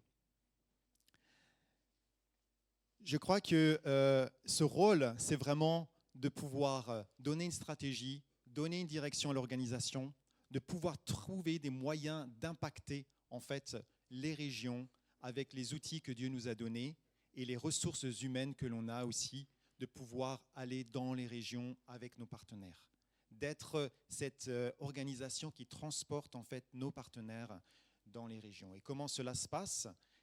On a ces 3 avions légers qui nous permettent d'atterrir sur des pistes très courtes qui sont à peine aménagées et qui permettent en fait, avec les vols, nos avions nous permettent de surmonter tous ces obstacles de distance et puis surtout de temps.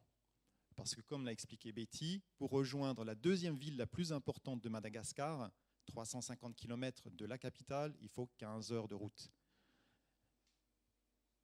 Alors, juste un petit témoignage en tant que directeur.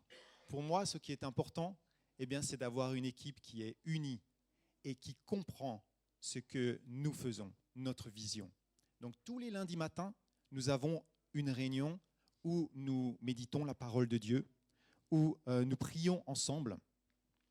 Et c'est vrai qu'au début, lorsque je venais, je suis arrivé dans le projet, dans le programme, je voyais que l'attention manquait, en fait, l'attention de mes collègues, manquait de passion quelque part. Et j'ai vraiment prié pour cela. je me suis dit, Seigneur, si tu me places là, dans ce projet, avec ces gens-là, c'est parce que toi, tu as une intention, un projet aussi de les embarquer entièrement, à 100%. Et aujourd'hui, alors que la semaine dernière, par exemple, lorsque nous avons eu notre dernière réunion, eh bien, tous les membres, en fait, se sont regroupés autour de nous pour pouvoir méditer la parole de Dieu, pour pouvoir prier. Ils ont compris, en fait, que dans l'unité et dans la prière, eh bien, nous pouvons surmonter des barrières ensemble. Et pour moi, ça, c'est un grand témoignage. Une de nos valeurs, eh bien, au sein de MAF, de 6 valeurs, eh bien, c'est le partenariat.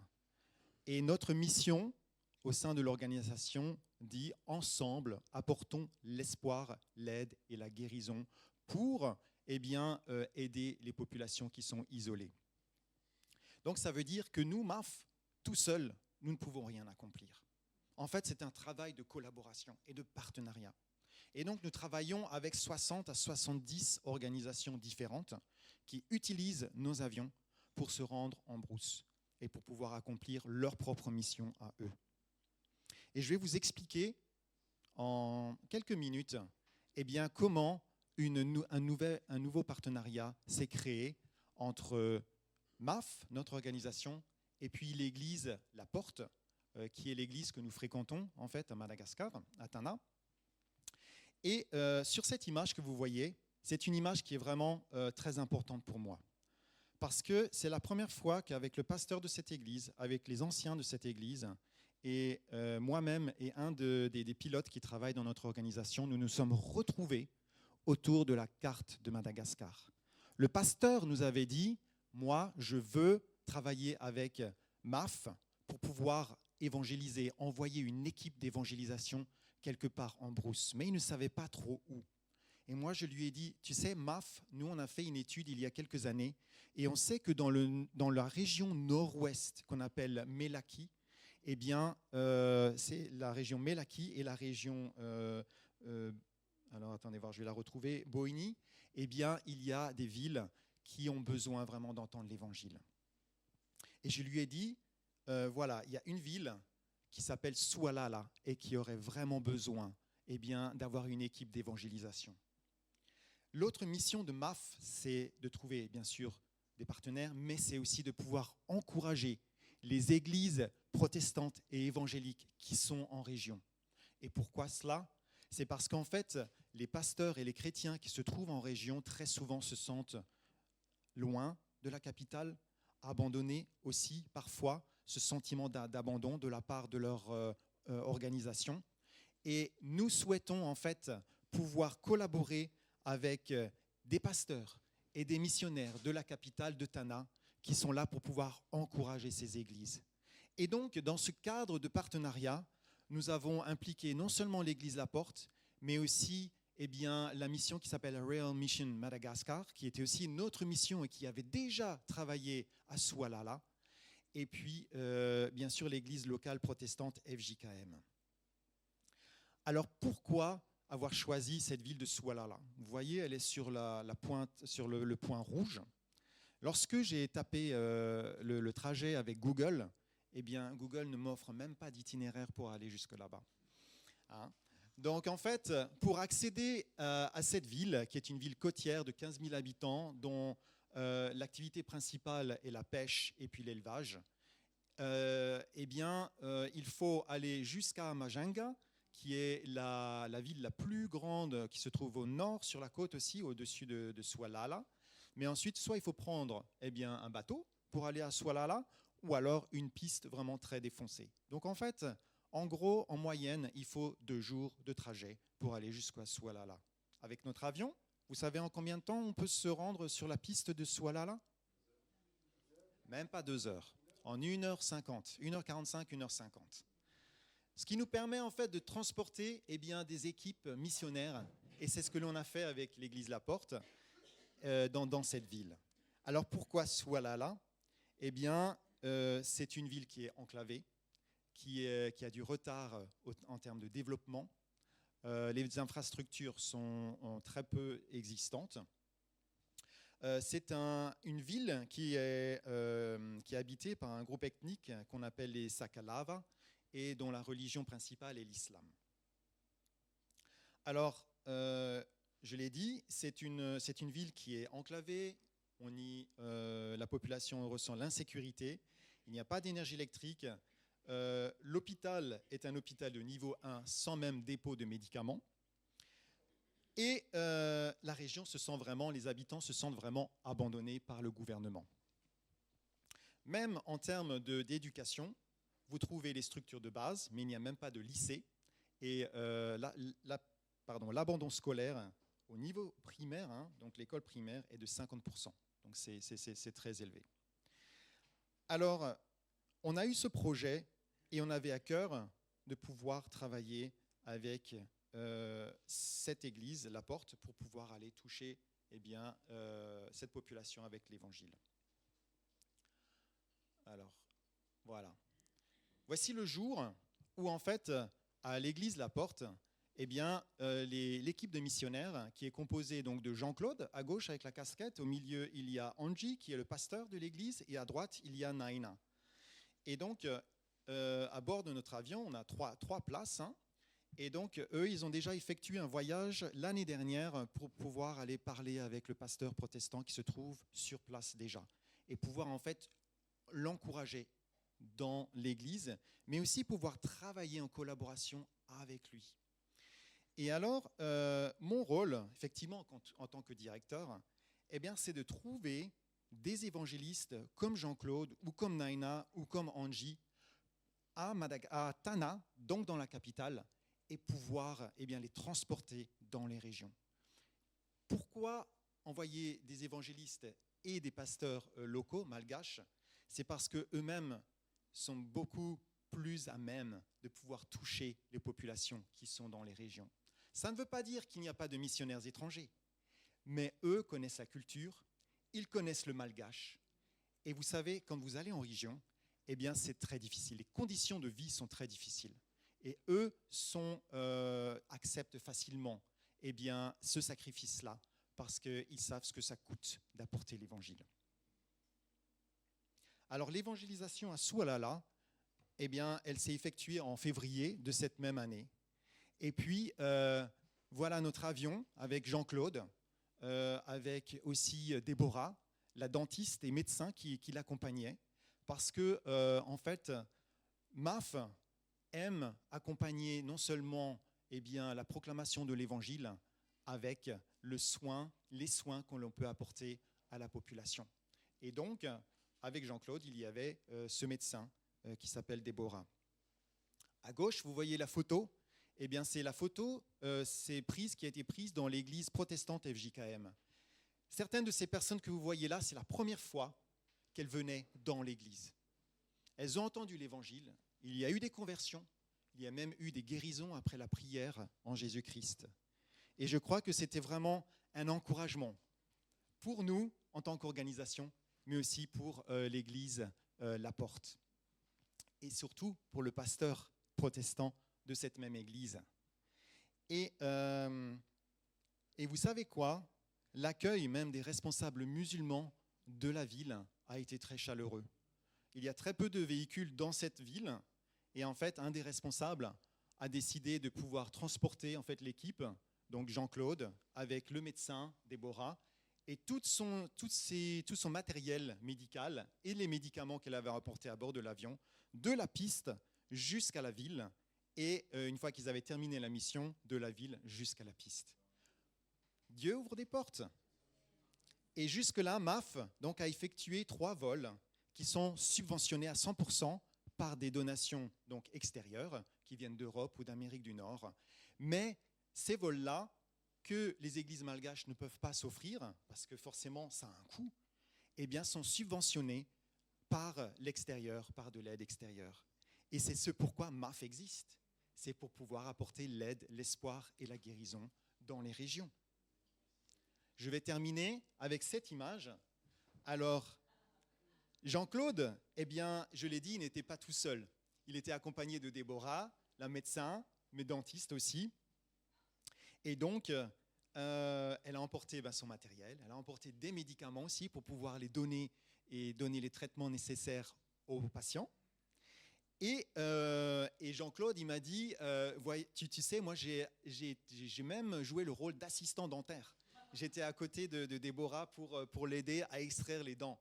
Et vous voyez, cette personne-là, eh bien, on lui a extrait 11 dents. En fait, c'est vraiment un gros problème les soins dentaires, parce que ça engendre d'autres problèmes de santé, quoi. Mais ils n'ont pas accès à ces soins-là. Donc, quand il y a la présence d'un médecin ou d'un dentiste, c'est juste une bénédiction pour eux. Et donc, il y a 42 personnes qui ont été soignées pour des problèmes de dents. Déborah a effectué une éducation à la prévention bucco-dentaire.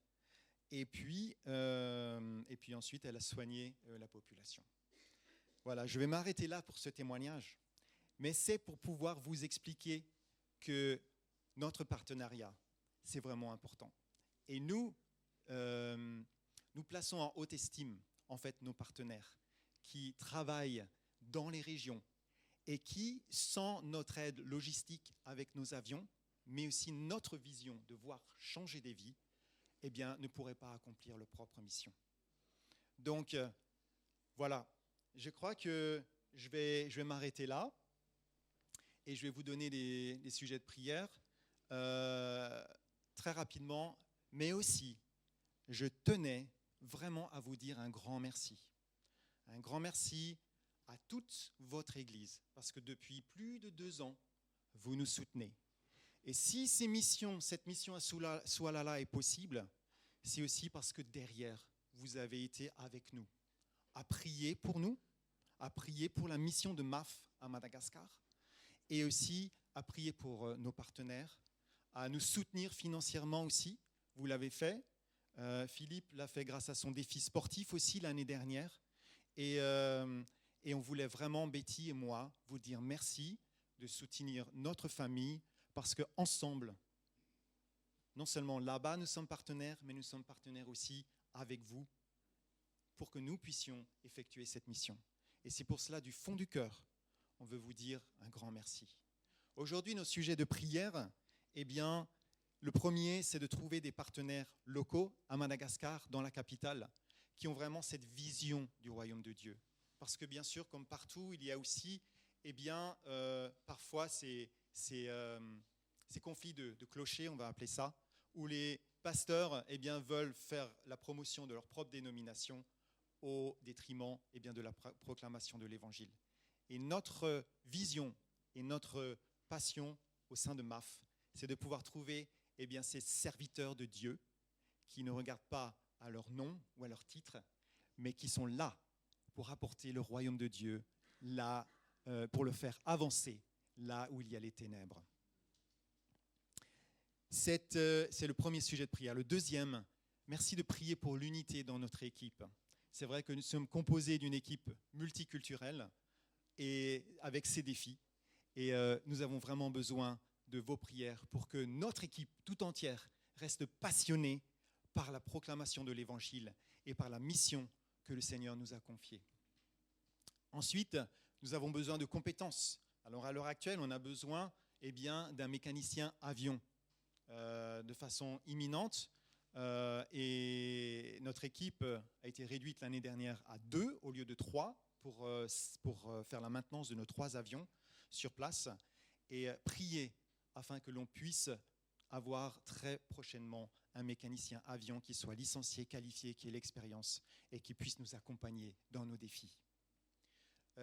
Et ensuite, dans toutes les décisions de management, que ce soit dans les ressources humaines, dans la stratégie, dans l'impact aussi que l'on peut avoir avec nos partenaires à travers les régions, que Dieu vraiment nous envoie les partenaires nécessaires. On aimerait pouvoir travailler dans l'éducation, par exemple, mais vers qui se tourner? Comment est-ce qu'on peut aider des écoles dans les régions où, en fait, bien, le système éducatif est absent ou peu efficace? Eh bien, nous sommes à la recherche aussi, eh bien, de ces partenaires-là. Voilà. Nous continuons, Betty et moi, à à progresser aussi en malgache. Betty continue aussi l'apprentissage du malgache. Le malgache, vraiment, parler la langue pour nous qui sommes étrangers, c'est vraiment une clé aussi pour ouvrir des portes. Et les malgaches sont très reconnaissants lorsque on s'adresse à eux avec leur propre langue. Donc l'anglais aussi, parce que c'est vrai que c'est la langue de notre organisation de travail, et puis c'est aussi la langue qui nous permet, en tant que famille internationale, on est issu de la Suisse, de la Hollande, du Canada et puis de la France. Donc il faut bien qu'on utilise une même langue pour pouvoir communiquer et puis interagir entre nous en tant que famille pour nous soutenir. Et c'est l'anglais qui a été choisi. Et donc du coup, eh bien, c'est vrai de pouvoir progresser en anglais. Voilà. Et puis comme Philippe l'a rappelé au début de notre intervention, eh bien, nous avons prolongé notre contrat d'1 an supplémentaire, donc jusqu'en juillet 2025. Et nous avons besoin aussi de votre soutien pour nous accompagner financièrement pour pouvoir accomplir cette mission. Si Dieu vous met à cœur de pouvoir nous soutenir, comme l'a dit Philippe, eh bien vous pouvez le faire aussi de manière régulière. Vous pouvez le faire avec des petits montants de 10 €, 20 €, 30 € par mois, voire plus. Et cela nous permet en fait de rester sur place, d'accomplir notre mission sans avoir à nous soucier, c'est vrai, de ce que on va pouvoir dépenser pour vivre au quotidien.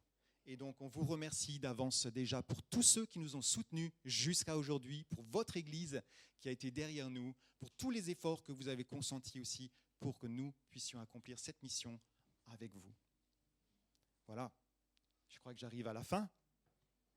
Et s'engager à nos côtés, c'est d'abord prier pour nous. Vous pouvez vous engager financièrement, comme je l'ai dit. Et puis, une chose aussi, vous pouvez nous retrouver sur les réseaux. Alors, MAF France, vous avez le site internet de MAF France qui est sur le roll-up, à ma droite. Vous pouvez retrouver aussi des histoires et nos témoignages sur le site Facebook, sur Twitter, sur Instagram, sur YouTube aussi. Mais je vais aussi vous encourager à aller sur le site Facebook de MAF Madagascar. Parce que dans mon équipe, j'ai un chargé de communication qui, toutes les semaines, publie une histoire de ce qu'on est en train de vivre. Donc, c'est vraiment des nouvelles toutes fraîches. Et je vous encourage à aller sur le site de Facebook MAF Madagascar pour voir ce que l'on fait. Voilà. Betty, est-ce que j'ai tout dit? Ouais. En tout cas, merci beaucoup pour votre attention, pour votre partage.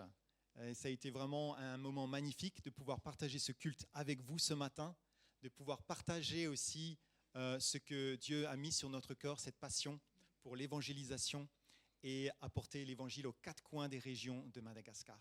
C'est un pays qui nous tient à cœur. Ce n'est pas toujours simple d'y vivre en tant qu'étranger, mais Dieu est fidèle et Dieu est bon. Et c'est ce qu'on veut retenir, parce qu'il nous donne les moyens de pouvoir apporter l'aide, l'espoir et la guérison là où il y a eu les abus, la maltraitance et tout le reste. Et rappelez-vous une chose, c'est Dieu qui a toujours le dernier mot. Amen. Gloire à son nom. Amen. Amen. On va prier pour vous ce matin. J'inviterai Georges Nadège à venir aussi, s'il vous plaît. Annie, on va se mettre tous debout.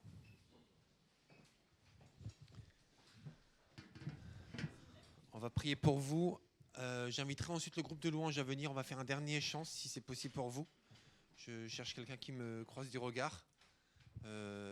Non ? Ok, ça marche. Donc on va enchaîner avec les informations. Mais on va prier pour vous. Annie, est-ce que tu peux prier, s'il te plaît, en notre nom ? Gloire à toi, Seigneur. Merci pour toutes ces nouvelles, pour les défis, les difficultés, les joies, Seigneur, les guérisons, l'espoir, Seigneur, pour, oh Seigneur mon Dieu, les soins médicaux, pour, Seigneur, l'annonce de ta bonne nouvelle, que tu es vivant, que tu es présent, que tu aimes ces gens, Seigneur. Tu aimes cette jeune fille de 13 ans qui est maman, Seigneur mon Dieu. combien ça nous touche, Seigneur. C'est vrai que c'est vraiment des situations tellement incroyables. Merci pour l'espoir, vraiment l'espérance de ces jeunes filles, de ces garçons, de ces enfants, de ces mamans, de ces papas, de ces personnes âgées qui ne deviennent même pas âgées en fait. Oh Seigneur, vraiment nous te bénissons. Merci pour Betty, merci pour toutes ses compétences, pour son amour, mon Dieu, pour l'autre, quel qu'il soit. Seigneur, tu l'as béni dans sa santé, dans son moral, dans son quotidien, mon Dieu, dans les défis de la vie quotidienne.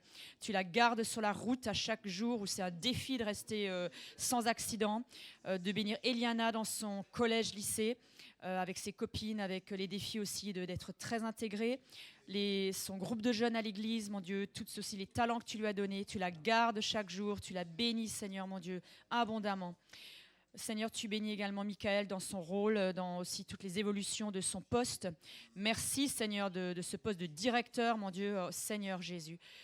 Tu connais son cœur et toutes ses compétences, Seigneur, qui sont très fortes. Et tu permets, Seigneur, vraiment le déploiement de ces compétences pour bénir, pour aussi bénir l'équipe avec qui il travaille et toute cette population, Seigneur.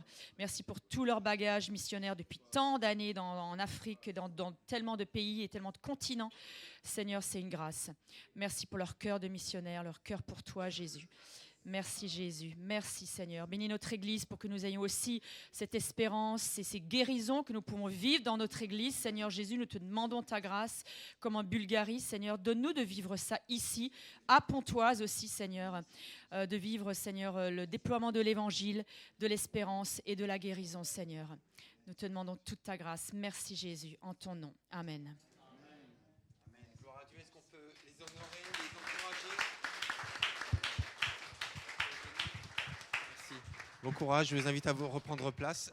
Pendant ce temps, on va faire circuler un panier pour les offrandes, pour eux. Donc rappelez-vous, si vous faites un chèque, c'est au nom d'Un Cœur Ouvert. Et vous avez aussi les cartes de dons. Sarah, tu peux juste m'apporter une carte de soutien pour que je... Voilà. Mais de rien, c'est normal. Voilà, vous avez les cartes de soutien aussi qui sont possibles, que vous pouvez prendre avec vous. Prenez-les. Dans tous les cas, prenez-les, en fait, j'allais dire. Et puis comme ça, vous prenez le temps chez vous de réfléchir, de prier pour eux. Si c'est possible, si vous avez un peu de stock aussi, vous en mettez plus. Comme ça, ceux qui veulent en prendre peuvent en prendre. Alors, on va terminer avec les informations. Mais avant ça, juste en 10 secondes, est-ce que tu peux te retourner vers ton voisin et dire, lui, tu as bien fait de venir ce matin? C'est important, c'est important. Vraiment. Exactement, voilà.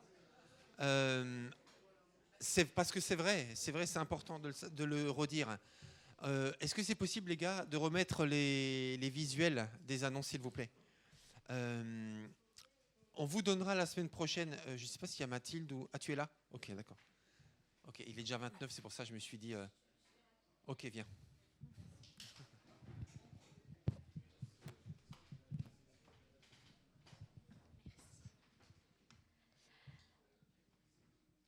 Tevin, est-ce que tu peux lancer les visuels de la kermesse, s'il te plaît?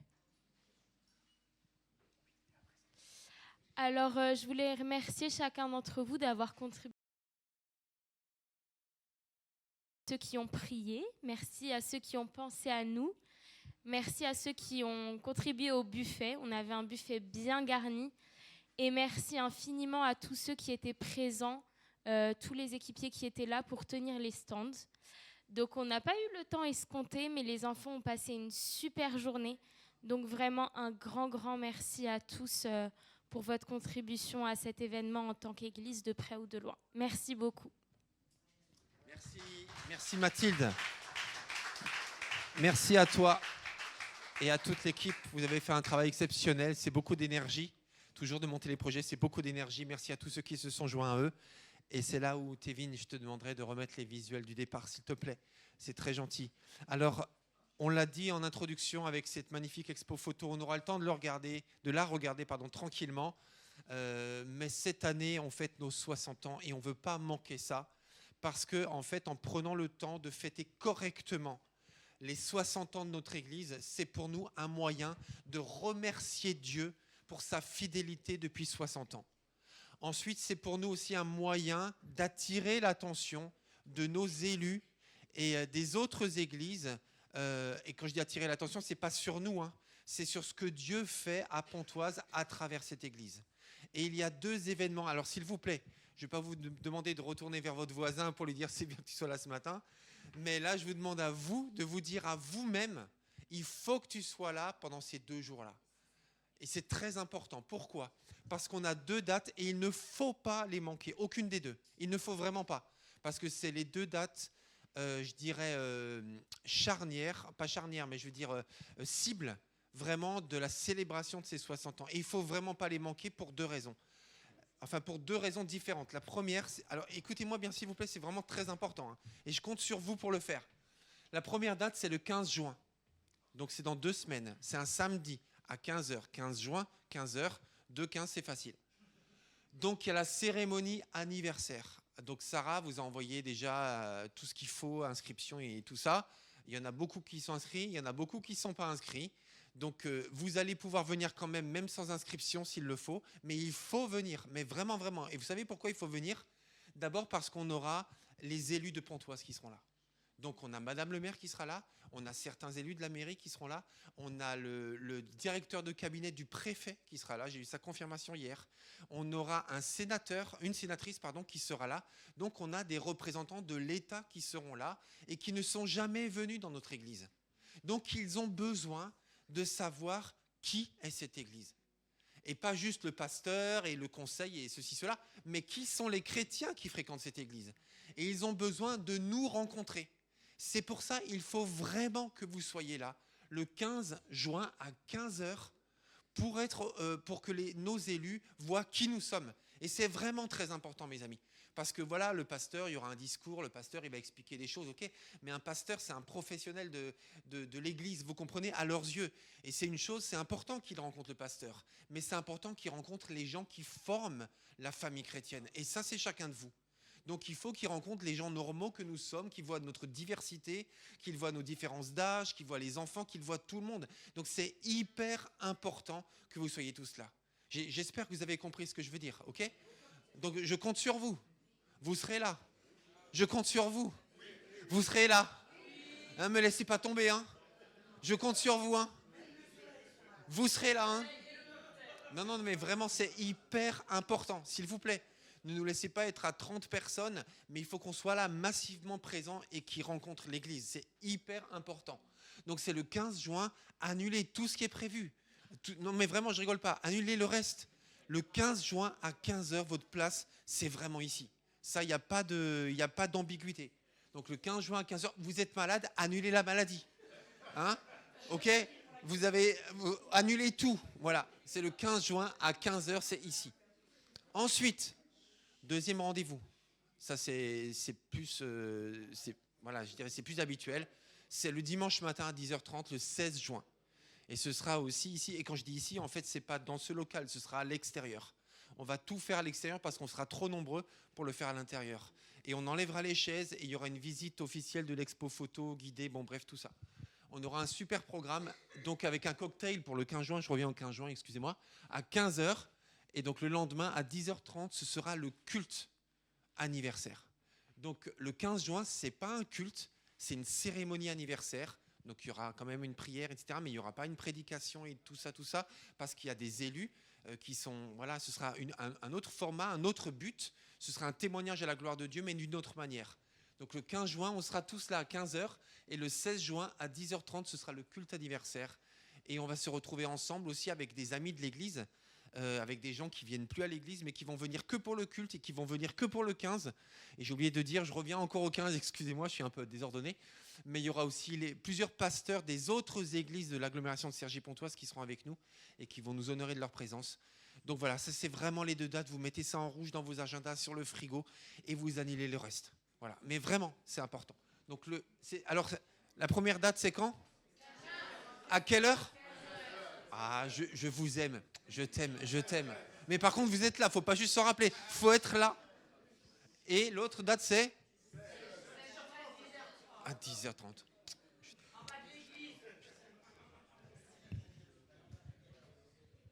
Alors, on va rester sur les dates proches.